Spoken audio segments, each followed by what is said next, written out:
दाखिल खारिज नहीं है तो अपना मालिकाना हक कैसे साबित करेंगे? दाखिल खारिज क्या है और दाखिल खारिज करवाना क्यों ज़रूरी है? और दाखिल खारिज कहाँ-कहाँ होता है? ये 4 पॉइंट्स अपने हैं। इन पॉइंट्स पर आज इस वीडियो में मैं बात करूँगा। इसमें मैं आपको बताऊँगा कि अगर आपने कोई प्रॉपर्टी खरीदी है, वह 143 वाली है, धारा 80 वाली है या कृषि भूमि है, अगर आपने दाखिल खारिज नहीं कराया है, तो क्या आप उसके मालिक हैं या नहीं हैं? केवल 4 पॉइंट्स पर बात करूँगा, वीडियो छोटा रखूँगा क्योंकि लंबा वीडियो आप लोग देखना नहीं चाहते हैं। बाकी इसमें और बहुत सारे पॉइंट्स हैं, उन पॉइंट्स पर मैं बाद में बात करूँगा। अगर यह वीडियो आप लोगों को अच्छा लगा और मुझे लगा कि और आप लोगों को बताना चाहिए और आप लोगों को समझाना चाहिए डीप में जा कर के, तो वह वीडियो भी मैं बनाऊँगा और आप लोगों को बताऊँगा। अन्यथा इतनी मेहनत करना और बताना कोई मतलब नहीं है। तो सिर्फ 4 पॉइंट्स पर बहुत शॉर्ट में बात करूँगा। अगर वीडियो अच्छा लगे तो वीडियो को लाइक करिएगा और चैनल को अगर आपने सब्सक्राइब नहीं किया है तो चैनल को सब्सक्राइब ज़रूर करिएगा।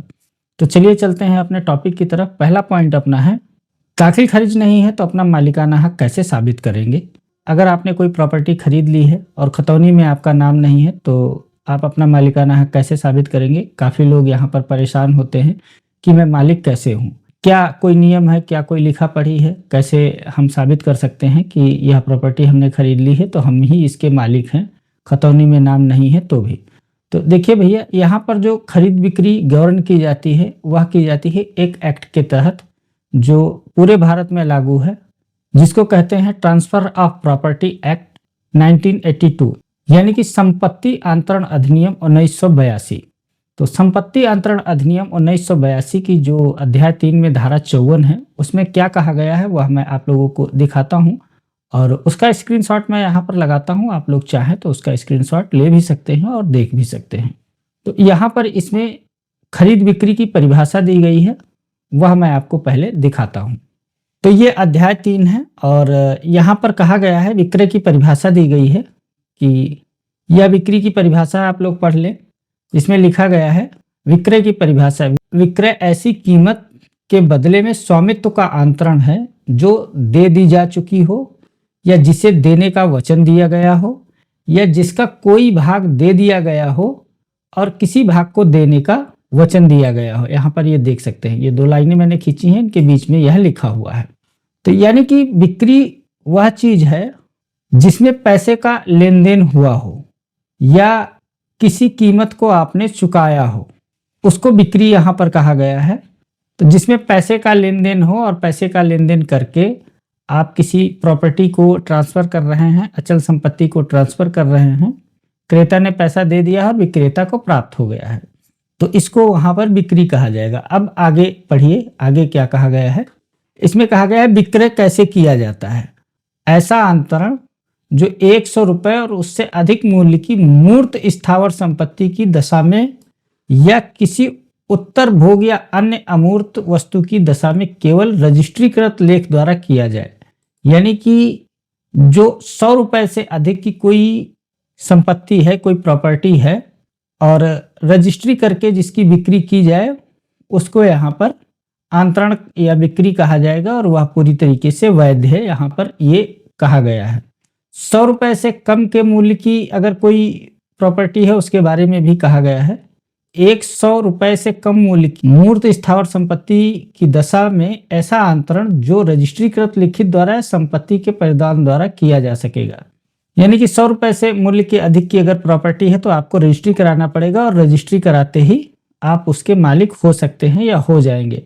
उसके बाद में लिखा गया है, मूर्त स्थावर संपत्ति का परिधान तब हो जाता है जब विक्रेता क्रेता या क्रेता द्वारा निर्दिष्ट व्यक्ति का संपत्ति पर कब्जा करा देता है। यानी कि 100 रुपए से कम की अगर प्रॉपर्टी है, विक्रेता ने क्रेता को कब्जा दे दिया है या क्रेता द्वारा बताए गए किसी व्यक्ति को दे दिया है, तो वहां पर वह उसका मालिक हो जाता है। यानी कि बगैर लिखा पढ़ी के ही कब्जे के आधार पर वहां पर प्रॉपर्टी ट्रांसफर हो जाती है, बिक्री मान ली जाती है। तो यहाँ पर देखिए, ये तय हो जाता है कि अगर आपने कोई प्रॉपर्टी खरीदी है और उसका कोई भुगतान आपने कर दिया है, या यूं कह लें कि आपने पूरा भुगतान कर दिया है, या आपने चेक वगैरह दे दिया है, डीडी दे दिया है, वचन दे दिया है उसको भुगतान करने का, या आपने कुछ हिस्सा भुगतान कर दिया है, जैसे 50%, 25% या कुछ भी आपने पेमेंट कर दिया है और बाकी पेमेंट करने का आपने वादा किया है, रजिस्ट्री में लिख दिया है और आपके नाम पर रजिस्ट्री हो गई है, तो आप उसके मालिक वहाँ पर हो गए हैं। इस चीज़ को यहाँ पर कहा गया है। तो अगर आपने कोई प्रॉपर्टी खरीद ली है, रजिस्ट्री करा ली है, तो आप उसके मालिक हैं। यहाँ पर आप ऐसे समझिए कि जैसे आपने एलडीए है लखनऊ में, एलडीए से आपने कोई प्लॉट खरीदा और एलडीए को पैसा दे दिया, तो रजिस्ट्री आपके नाम पर हो गई, रजिस्ट्री आपके नाम पर हो गई, तो आप उसके मालिक हो गए। वहाँ पर खतौनी में नाम आपका नहीं आएगा। एलडीए ने आपको रजिस्ट्री कर दिया, आवास विकास ने आपको रजिस्ट्री कर दिया, कोई कंपनी है, कोई फर्म है जो आवासीय परियोजना कर रही है, उसने 143 वगैरह करा रखा है और उनसे आपने कोई प्रॉपर्टी खरीदी है और उन्होंने आपको रजिस्ट्री कर दी, तो आप वहीं पर उस चीज़ के मालिक हो गए। खतौनी में नाम आना जरूरी नहीं है और ना खतौनी से कोई वहाँ पर मतलब है, क्योंकि वह एक आवासीय संपत्ति है और आवासीय संपत्ति आपने खरीदी है, आपके नाम पर रजिस्ट्री हो गई, आप उसके मालिक हो गए। तो अब अपना दूसरा पॉइंट है कि दाखिल खारिज क्या है। तो दाखिल खारिज देखिए, एक रेवेन्यू से या कह लीजिए राजस्व विभाग से संबंधित प्रक्रिया है, जिसमें अगर कोई ज़मीन आपकी है, कृषि भूमि है, मान लीजिए मेरी कोई, मैं उदाहरण से समझाता हूँ, मान लीजिए कोई मेरी कृषि भूमि है और मैंने वह भूमि आपको बेच दी। मेरा खेत है, मैंने आपको बेच दिया। अब चाहे मैंने आपको पूरा खेत बेच दिया या मैंने उसके छोटे छोटे टुकड़े किए, 1000 square feet, 500 square feet, 400 square feet, 600 square feet, जो भी किया और आपको मैंने बेच दिया, तो वह कृषि वाली ज़मीन मैंने आपको बेची। अगर उसका मैंने 143 धारा 80 नहीं कराया है, तो वह कृषि वाली ज़मीन मैंने आपको बेच दी।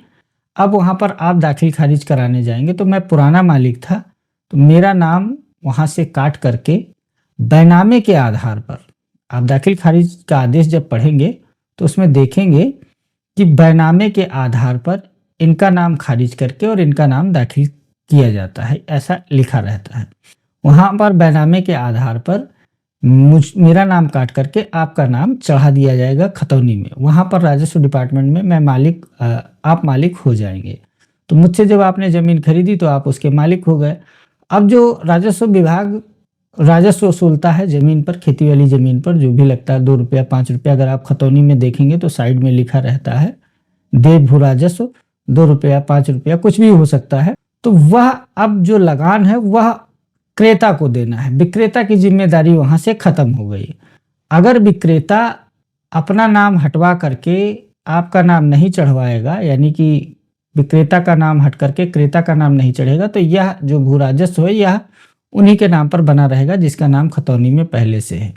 अगर यहाँ पर इस जमीन को धारा 80 या 143 करा दिया जाता है, तो यह भूमि कृषि से भिन्न श्रेणी की हो जाती है, कृषि में नहीं रहती। तो यह जो लगने वाला भू राजस्व 2 रुपया 5 रुपया, यह यहाँ पर नहीं लगाया जाता है, यानी कि इससे मुक्त कर दी जाती है जमीन। फिर उसको कृषि की श्रेणी में नहीं रखा जाता है, कृषि की श्रेणी से वह जमीन बाहर हो जाती है, तो इस तरीके का शुल्क वगैरह नहीं लगता। और इस खतौनी में कोई और आपसे संबंधित या जिस व्यक्ति ने धारा 80 143 करा दिया है, संबंधित कोई भी यहाँ पर टिप्पणी लिखा पढ़ी नहीं होती है। लास्ट आदेश ये चढ़ा दिया जाता है कि इस जमीन को आकर्षक घोषित किया जाता है। आकर्षक घोषित किया जाता है, तो यहाँ पर यह काम खत्म हो जाता है कि अब यहाँ पर दाखिल खारिज और किसी भी नाम की एंट्री घटाई या बढ़ाई जाएगी, इस तरीके का काम नहीं होता है। कभी कभार आप देखेंगे कहीं कहीं दाखिल खारिज कर दिया जाता है, तो वह कैसे करते हैं, क्यों करते हैं, वह मैं नहीं जानता हूँ। लेकिन राजस्व संहिता में कहीं पर इस बात का जिक्र नहीं है कि 143 धारा 80 वाली ज़मीनों का दाखिल खारिज नहीं किया जाएगा। और इस बात का जरूर है कि धारा 83 में दिया गया है कि आंतरण के मामलों में यहाँ पर आदेश चढ़ाया जाए या किया जाए। धारा 83 में इस तरीके का प्रावधान दिया गया है, लेकिन राजस्व से संबंधित नहीं है मामला, राजस्व से अलग हो जाती है, राजस्व से मुक्त हो जाती है भूमि, इसलिए यहाँ पर दाखिल खारिज इसका नहीं होता है। तो दाखिल खारिज केवल रेवेन्यू से, राजस्व से संबंधित प्रक्रिया है। और माननीय सुप्रीम कोर्ट ने भी कई सारे ऐसे आदेश किए हैं जिसमें ये कहा गया है कि राजस्व रिकॉर्ड में म्यूटेशन केवल वित्तीय उद्देश्य के लिए है, इससे मालिकाना हक का कोई लेना देना नहीं है। इस तरीके के कई सारे आदेश हैं, आप ऑनलाइन सर्च करके पढ़ भी सकते हैं और कई सारी चीज़ें आपको इससे संबंधित मिल जाएंगी। और अगर आप लोगों को विश्वास नहीं होता है तो किसी अगले वीडियो में मैं आपको उसका स्क्रीनशॉट लगा करके दिखा भी दूंगा कि माननीय सुप्रीम कोर्ट का क्या आदेश है और इसमें क्या बातें कही गई हैं। अब तीसरा और अगला अपना पॉइंट है कि दाखिल खारिज कराना क्यों जरूरी है। तो दाखिल खारिज कराना इसलिए ज़रूरी है कि अगर आपने कोई कृषि वाली भूमि खरीदी है, कोई कृषि ज़मीन का टुकड़ा खरीदा है, तो वहाँ पर आपको दाखिल खारिज कराना ज़रूरी है।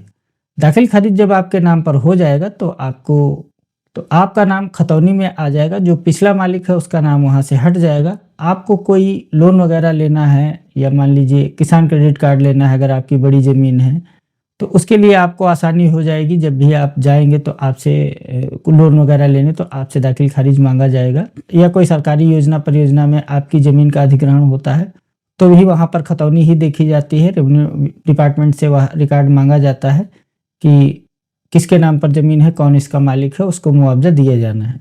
लेकिन यहाँ पर आप घबराइए नहीं, जिन लोगों ने 143 और धारा 80 वाली ज़मीनें खरीदी हैं, उनका नाम खतौनी में नहीं है। अगर वहाँ पर अधिग्रहण हो रहा है तो मुआवज़ा उनको भी मिलेगा, लेकिन उस दशा में उनको जाकर के संबंधित विभाग को जो अधिग्रहण कर रहा है या सूचित करना पड़ेगा कि भाई यह ज़मीन हमने खरीदी है, यह ज़मीन 143 और धारा 80 के अंतर्गत घोषित कराई गई है और इस ज़मीन को हमने खरीदा है और यह हमारी रजिस्ट्री है, यह हमारा बैनामा है, तो उनको भी मुआवज़ा मिलेगा।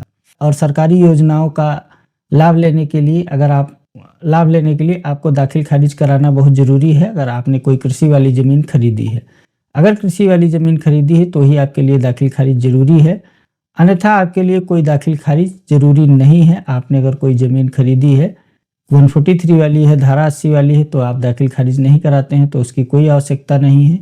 अगर आपने किसी विकास प्राधिकरण से या आवास विकास से ज़मीन खरीदी है, कोई आवासीय प्लॉट खरीदा है, तो दाखिल खारिज आपके लिए ज़रूरी नहीं है।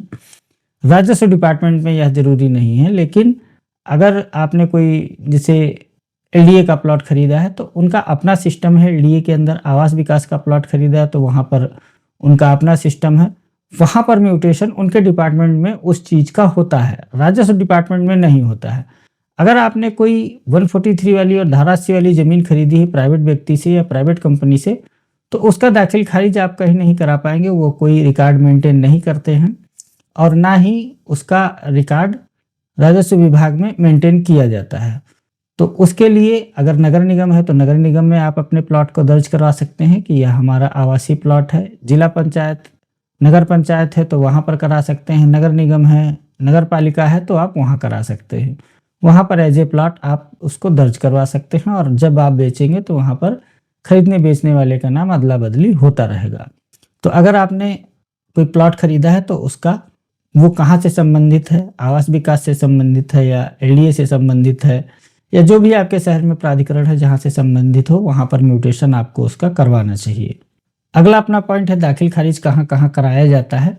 तो दाखिल खारिज देखिए, जैसे एलडीए का प्लॉट है, आपने एलडीए का प्लॉट खरीदा है, कोई रीसेल का प्लॉट खरीदा है, तो एलडीए में उसका म्यूटेशन होगा।